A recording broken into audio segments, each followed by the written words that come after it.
menghadap satu. Jadi yang mana yang bawa gelap tu awal lagi lah kena sepak kan. Dia akan sampai satu tahap nisbah catatan tu, malaikat bawa dengan bercahaya gilang gemilang, tapi bila sampai kepada destinasi dia bawa tu, orang Ta'ala perintahkan supaya amalan itu dicampak dan dibuang. Maksudnya tak dicatat sebagai kebajikan. Pasal apa? Pasal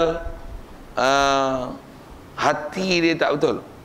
Ada riak, ada sum'ah, ada takabur, ada dengki. Jadi amalan yang dibuat walaupun malaikat bawa dengan bercahaya, tapi tak diberikan pahala oleh Allah Ta'ala disebabkan batin dia yang rosak. Sikit nak sebut amalan macam itulah. Dah sebut kata memang betul ayat tu yang kata dalam bak hati tiada siapa yang tahu melainkan Allah Ta'ala. Jadi hatta malaikat. Ya, betul. Jadi dalam bab sebesar zarah ni, macam mana pun fokus Quran tu dia sebut faman ya'mal, beramal walaupun sebesar zarah, syar atau khair, nisbah lihat yarah, akan lihat balasan. Akan lihat balasan itu. Lihat maksudnya akan diperlihatkan apa benda yang kita buat, walaupun hati, walaupun ada niat, walaupun ada azam, semua itu tercatat. Nisbah catat malaikat macam tadi.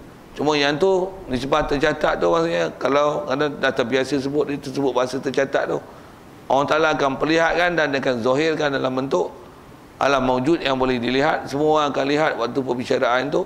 Benda yang dalam hati itu pun Allah Ta'ala akan nampakkan rupa dalam bentuk benda. Jadi yang tu masuk antara ulama-ulama tafsir kita huraikan yang kata yarah dapat lihat. Hatta orang kafir dia akan lihat amalan dia. Cuma nampak, lihat apa kebajikan dia buat. Tapi bila dia tak beriman, semua yang akan berkecai jadi haba'an mansura.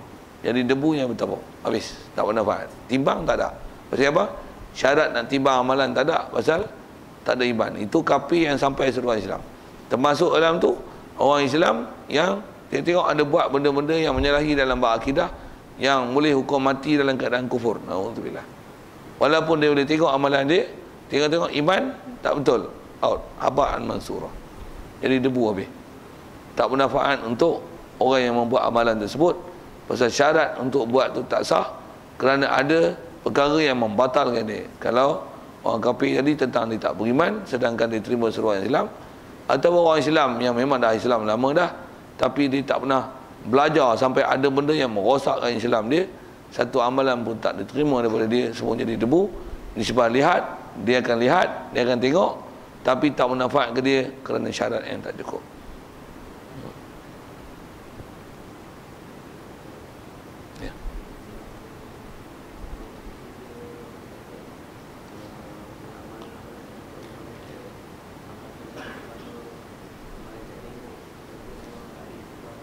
Ya, ditapis. Ya, memang kalau ikut cerita dia detail dia macam tu lah. Kalau tu, pertama ada tugas jaga apa, tak ingat satu-satu. Tadi maksudnya sebelum sampai kepada tempat jahatan yang last sekali tu, ada malaikat mencatat satu. Yang ni tapis bahagian ni, yang ni tapis bahagian ni, yang ni tapis bahagian ni. Sampai last sekali, walaupun dah tengok masih bergemerlapan cahaya gilang gemilang, yang akan buat keputusan akhir nanti bila sampai destinasi akhir untuk tulis catatan tu, amalan itu dibawa naik ke langit, Allah lah yang akan perintahkan pada malaikat sama ada untuk dipakai atau tak dipakai amalan yang dibawa urusan malaikat itu. Ini betul ayat tu. Saya kadang sebut yang tu dia malah nak detail aja, saya sebut umum yang tu lah.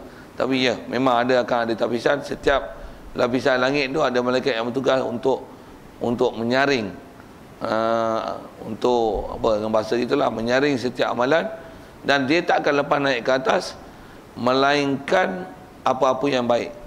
Ada sebut dalam Quran macam ni, ilaihi yas'adul kalimut thayyibu wal amalus salihu yarfa'u. Ilaihi yas'adul kalimut thayyibu wal amalus salihu yarfa'u. Naik, akan naik, membawa apa laporan ke Allah Ta'ala, Antara yang naik itu ialah kalimut thayyibu, ilaihi yas'adul kalimut thayyibu, akan naiklah oleh kalimah yang baik, wal amalus soleh yarfa'u, amalan soleh Allah Ta'ala perintahkan supaya malaikat bawa. Kalimah tayyibah maksudnya la ilaha illallah, dia tak ada siapa bawa, dia naik negeri. Kalau dasarkan yang Al-Quran tu macam tu. Jadi nak kata memang akan naik, cuma amalan soleh selain daripada menyebut la ilaha illallah. Kalau amalan soleh yang lain, sama ada perkataan, perbuatan, malaikat yang akan bawa dia. La ilaha illallah, tak, dia naik negeri. Ilaihi yas'adul kalimut thayyibu wal amalu salihu yarfa'u.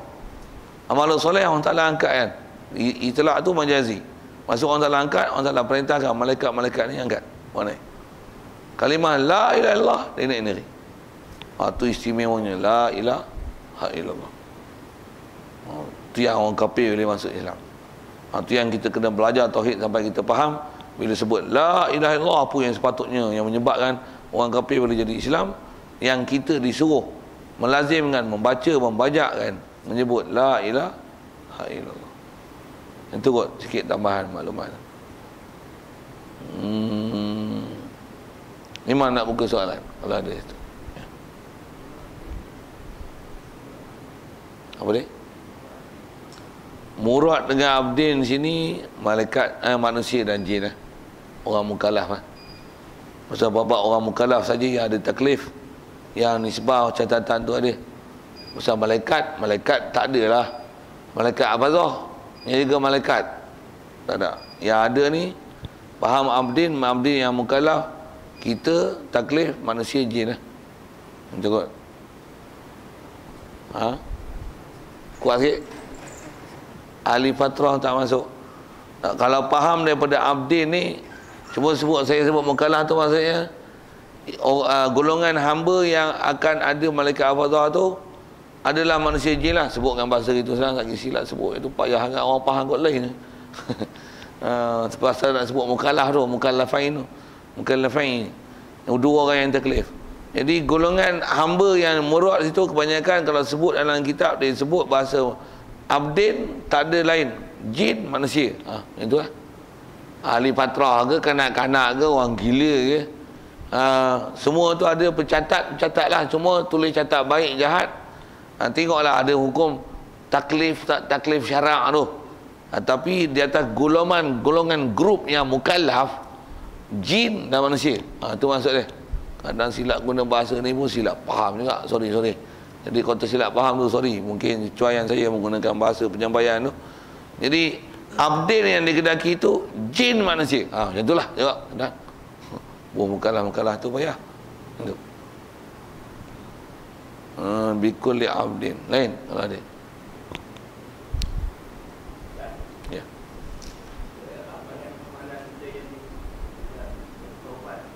Ya. Asal-asalnya amalan tu asalnya semua bawa. Cuma kalau atas kata taubat tu, di atas kita punya perbuatan taubat tu taubat lah. Cuma kalau saya ngaji tutup guru dulu, dia ada sebut gini, pasal dia kan bila taubat Allah Ta'ala akan hapuskan kan? Dia akan hapuskan, dia akan cuma hapus tu adakah dengan dipadamkan ataupun tidak. Kalau saya duduk ngaji tutup guru dulu lah kan, ada tutup guru sebut gini, kita bila Allah Ta'ala betul, apabila kita buat kebajikan, malaikat akan tulis dan catat. Begitu juga kejahatan. Cuma kejahatan ni kata dia malaikat tulis dengan pensil. Tu bahasa dia lah kan. Dia nak menunjukkan kata tulis dengan pensil pasal apa? Kalau kita taubat cukup syaratnya, nanti Allah Ta'ala perintahkan supaya kejahatan tu dipadam. Dia cerita bahasa gitulah. Jadi atas kata catatan asal, ya setiap benda tercatat, tertulis. Cuma adakah perintah tu dipadam atau tak padam, dia atas kehendak Allah Ta'ala. Kalau dalam Quran pun ada sebut tentang yamhullahu ma yasha wa yuthbit. Allah Ta'ala akan perintah, dia boleh memerintahkan untuk memadam ataupun nak menetapkan sesuatu. Wa indahu ummul kitab. Ada setengah, kebanyakan ulama tafsir mengatakan ayat itu adalah tentang Lauh Mahfuz. Apa yang tercatat di Lauh Mahfuz, ada sebagainya Allah Ta'ala perintah untuk terus ditulis, dan ada sebagainya perintah untuk dipadam. Atas sebagian ulama tafsir atau menguraikan kepada masalah taubat itu, antaranya beri makna macam itulah. Maksudnya antara yang dia mahwu, dia padam. Padam tu ialah padam apa yang tercatat dalam buku catatan berupa dosa itu, dan ada yang diperintahkan untuk dituliskan juga. Macam mana pun atas kata dosa tu yang bila telah ditaubat, kaedah kita belajar buat taubat ni, bila cukup rukun syaratnya, orang tak nak terima je. Cuma atas tulisan itu, adakah hendak diterus kekalkan ataupun dipadamkan, itu atas kehendak Allah Ta'ala. Macam mana pun atas faham perjalanan, tulis ke tak tulis ke, macam mana pun semua tu esok yang baik dia akan tulis dengan tu, dia akan dinilai lah di atas dosa yang telah ditaubat, itu akan ditukar esok dengan kebajikan. Itu kot. Kalau atas kata tulis tu, umum jawabnya di atas kehendak Allah Ta'ala untuk memadam ataupun mencatatkannya. Cuma saya sebut tadi, duk mengaji, Tok Guru duk sebut gitu. Kalau tulis jahat, Allah Ta'ala perintahkan malaikat tulis dengan pensil aja. Pensil apa dia pakai? Kilometriko pula lah. Papermate ke, pakai stabilo ke, yang tanya saya. Itu buat lawak bodoh itulah kan. Itu bahasa-bahasa orang tutup dulu untuk ajar supaya mudah faham. Jangan syarah kona menjeleweng kot lain pula. Tapi itu istilah orang tutup dulu untuk mudah faham catatan itu. Yang tu kot. Ada lain?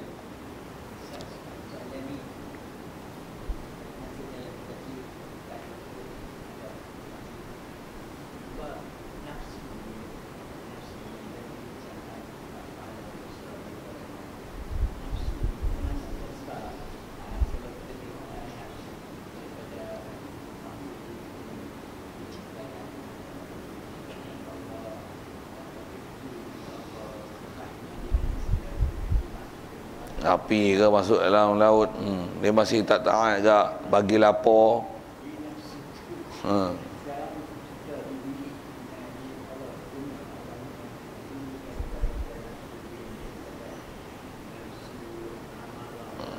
Okey.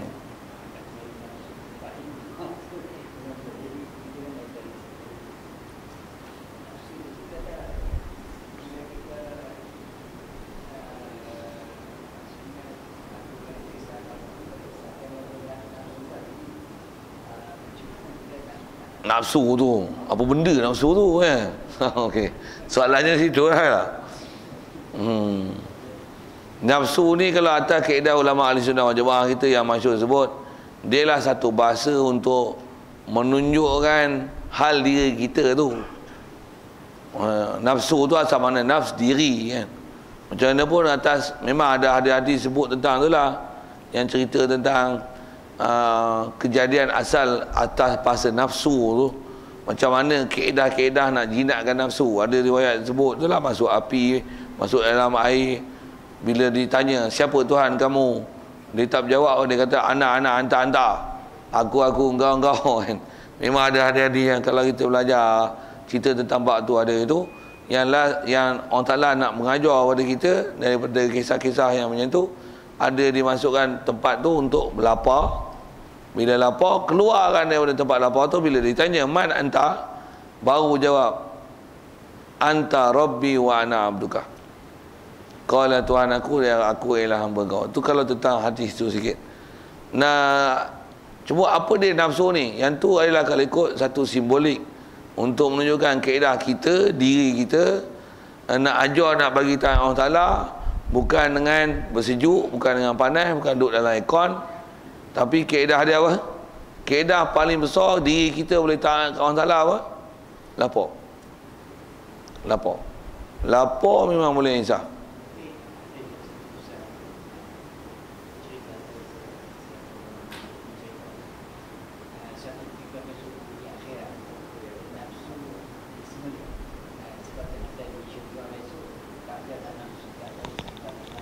Ya, itu pun samalah. Itu isyarat satu simbolik untuk menunjukkan perkara tu. Nafsu ni dia takat kat bahasa dunia. Atas kata ada keinginan buat dengan mengikut hawa atau bahasa macam tu lah kan. Yang tu pun ada bab akan datang. Dia akan sebut nafsu, hati, akal.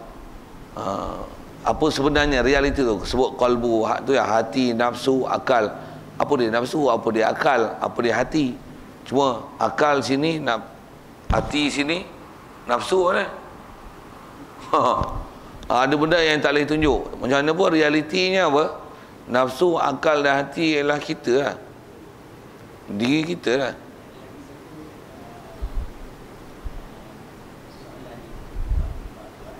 Nafsu.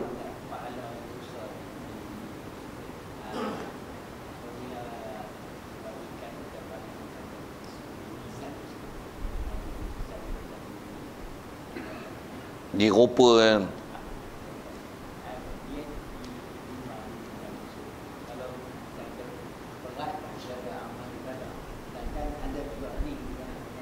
Tak elok tu.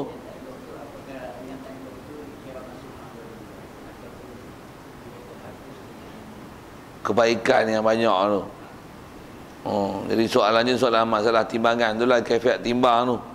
Masyhur atas riwayatnya, semudahnya kalau jawab, kaedah timbang esok yang diperlihatkan pada kita, cuma yang ditimbang tu adakah ditimbang buku catatan amalan ataupun yang dicatat, yang ditimbang tu amalan itu sendiri. Yang tu ada perbezaan pendapat ulama lah. Masyhur yang kita duk dengar, antara pendapat ulama yang ditimbang tu buku catatan. Buku catatan kita tu yang kita pegang satu Lepas tu dia letak dia di tempat khas, mizan tu akan menunjukkan bacaan lah. Itu saya punya contoh untuk mudah faham. Sampai katalah ni kebajikan berat, kejahatan sikit.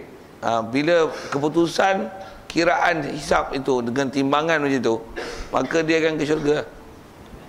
Syurga. Jadi yang ni tak ada. Yang akan kena seksa ni apabila yang berat ni yang jahat, yang baik ni sikit.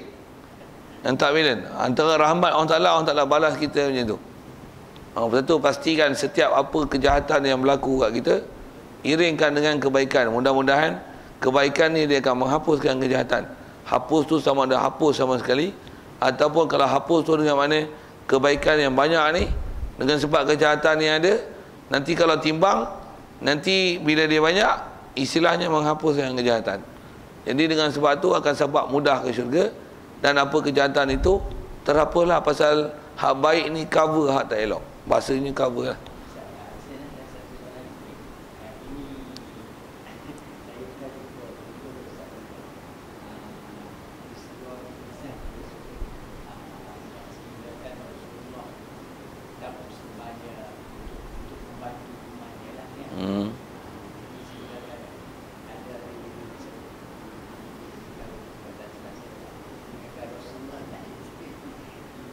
Mizan.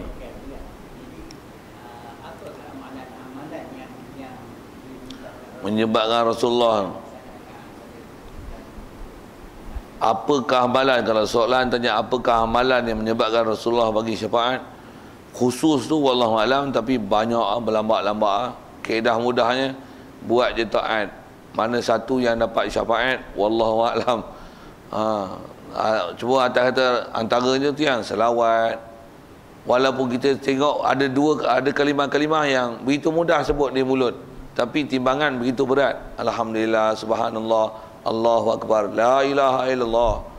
Besar tu pahala tu.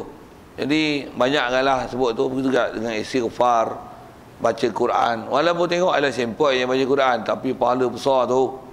Pahala besar tu. Jadi macam tu isyarat nak menunjukkan adanya syafaat. Cerita-cerita macam tu kalau atas sebut ulama, dia nak menunjukkan adanya syafaat dan wajib i'tiqad. Memang ada berlaku syafaat di akhirat esok, sama ada daripada Rasulullah ataupun orang lain daripada Rasulullah yang Allah Ta'ala izinkan untuk memberi syafaat kepada orang Islam yang ada salah, ada dosa ataupun yang masuk neraka, untuk dikeluarkan daripada neraka atau seterusnya ke syurga. Jadi atas tanya khusus tu, wallahualam, tak pandai saya. Kalau ada pun itulah bahasa benda-benda besar ni selalunya kalau atas kata benda besar, dia buat iman.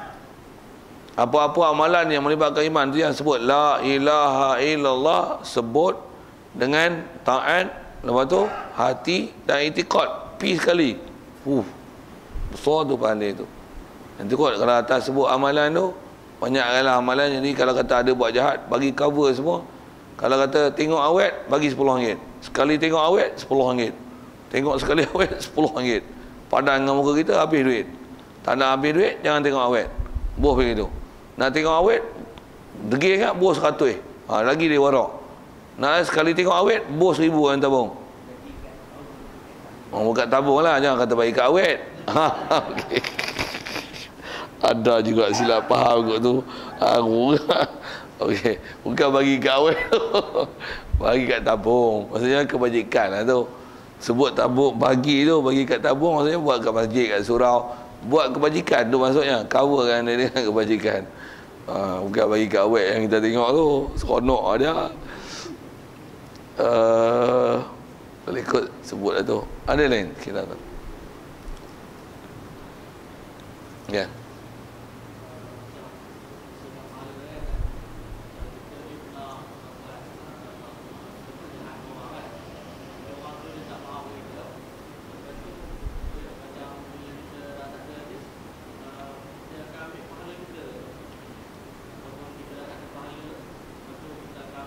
Dosa dia, ya.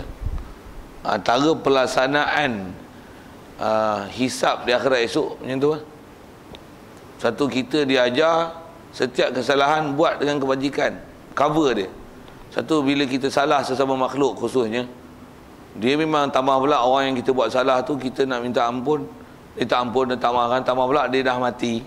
Sedangkan ada kesalahan kita kat dia. Untuk apa kaedahnya? Buatlah kebajikan banyak-banyak, hadiah kepada dia, ataupun buat kebajikan banyak-banyak mungkin yang mengikut kiraan kita. Kebajikan tera itu dengan apa yang kita pernah buat kejahatan pada dia, yang tu kalau esok dia tuntut pun memadalah untuk membayar kejahatan yang kita buat kat dia.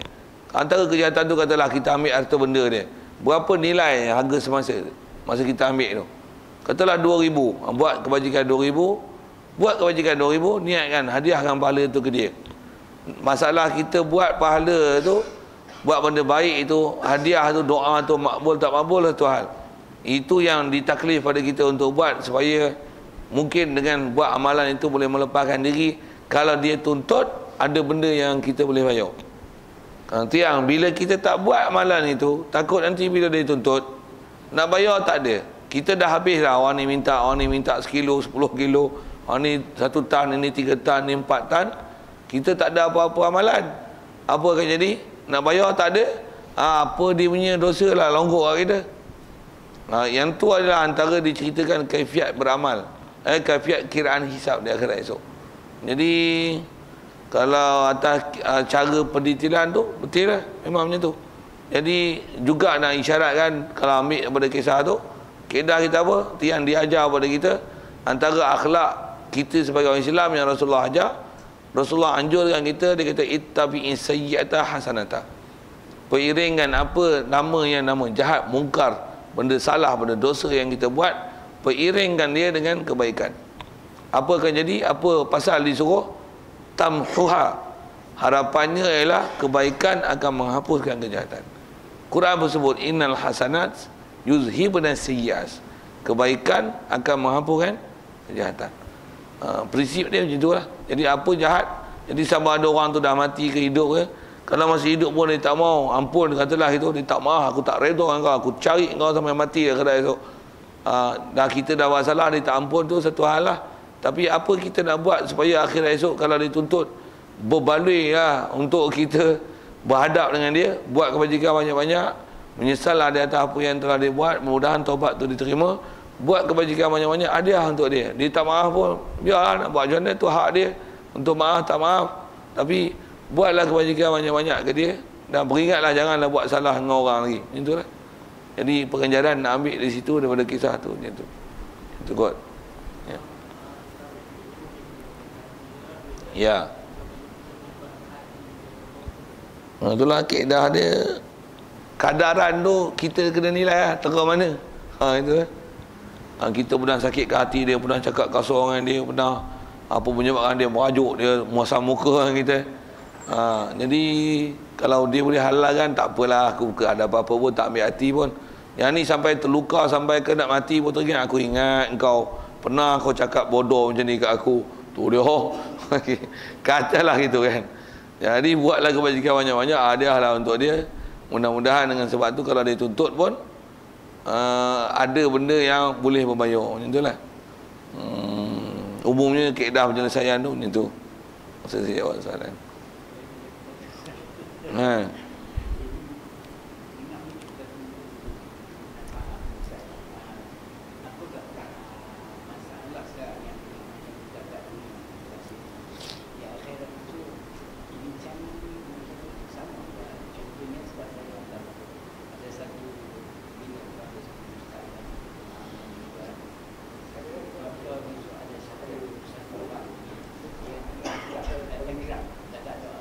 Amalan, ya. Ya.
Ya.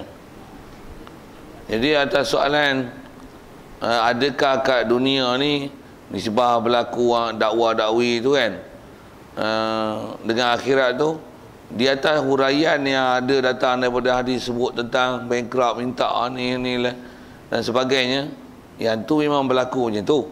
Cuma kena faham macam ni sikit. Kalau istilah yang mudah untuk kalau ada kemuskilan buat tu, kita kat dunia ni dia memang ada istilah ikhtiari. Maksudnya kita boleh pilih macam ni, buat macam ni. Akhirat esok memang dia akan, istilah yang ada ialah mati ya, dia istilahnya alam tu ialah alam ijbari. Ijbari ni maksudnya dia mengikut apa yang Allah Ta'ala tak ada siap. Dia tak ubah. Kat kita tak ada ikhtiar. Memang apa yang berlaku esok, kalau kita memang salah, dia memang salah. Ada siap. Mengaku Jadi tak ada lah pula istilah emosional dari sudut katalah kita pun akhirat esok timbang dah tahulah aku dengan aku berlari masuk neraka terus lah, hampa tak suruh pun. Dia tak ada lah istilah suasana bodoh-bodoh itu, tak ada lah. Semua manusia kan yang kalau salah dia mengaku siap. Mati bangkit je dia tahu lah. Dia dah tahu lah dia pergi mana. Cuma pelaksanaan satu-satu, keadilan Allah Ta'ala memang dia bagi satu. Memang warid datang macam tu, wajib iman. Memang suasana tu, kesusahan akhirat tu, dia akan jadi macam mana yang telah diceritakan oleh Rasulullah daripada hadis tentang itu. Memang berlaku, nak tak nak, suka tak suka, mesti jadi. Khususnya kalau sebut tentang ba'alah akhirat ni, bila dah bangkit pada mahsyar, dihalau di tempat tertentu nanti yang ada centralize kan, pada tempat tertentu untuk berlaku perbicaraan. Manusia semua Allah Ta'ala akan ilhamkan untuk jumpa bila masing-masing dah terima surat amalan apa, untuk sampai tahap untuk ada istilah syafaat. Semua akan minta, semuanya akan diilhamkan untuk cari Nabi Adam dulu, cari Nabi Nuh misalnya, kisah-kisah yang tu. Kalau fikir sekali lah, buat apa gaduh pergi jumpa Nabi Adam, jumpa Nabi Muhammad terus Nabi Muhammad kata dia yang boleh bagi syafaat. Betul? Adakah akan jadi macam tu ikut akal kepala otak ialah? Tak. Dia jadi alam ijbari. Ijbari maksudnya tak ada siapa pun akan dapat akal itu. Semua akan ikut peraturan macam mana yang telah Allah Ta'ala suratkan di akhirat, pasal dia bukan alam pilihan. Memang jadi gitu. Semua pergi jumpa seorang-seorang. Tak ada seorang pun direct pergi terus ke Rasulullah. Pasal faham dah bahawasanya Rasulullah ni dia saja yang boleh bagi syafaat, orang lain tak ada. Tak. Di akhirat esok memang berlaku macam tu. Semua orang pergi jumpa ikut peraturan tersebut. Jadi nak kata ke akhirat dia ada beza dengan kat dunia ni, dari sudut dia ijbari. Dia akan berlaku mengikut macam mana Allah Ta'ala plan, rancang, macam tu lah. Tak ubah sikit pun. Tak ada nanti kat kita ni ada istilah ikhtiar. Tak ada. Kat dunia ada ikhtiar. hang bodoh pergi ngaji. Duduk luar kalau tak apa dengar, main duduk dalam. Sikit bahasa itu. Tengok agak orang nak masuk sembahyang, orang tak sembahyang lagi, sabar Ustaz. Hari tak ada wuduk, pergi ambil. Agak nak terkecil, jangan tabuk atas surau. Pergi tandas. Yang tu lah kot nak sebut tang ikhtiar tu. Gelap, buka lampu. Panas, buka kipas. Tak power, buka aircon. Sejuk sangat,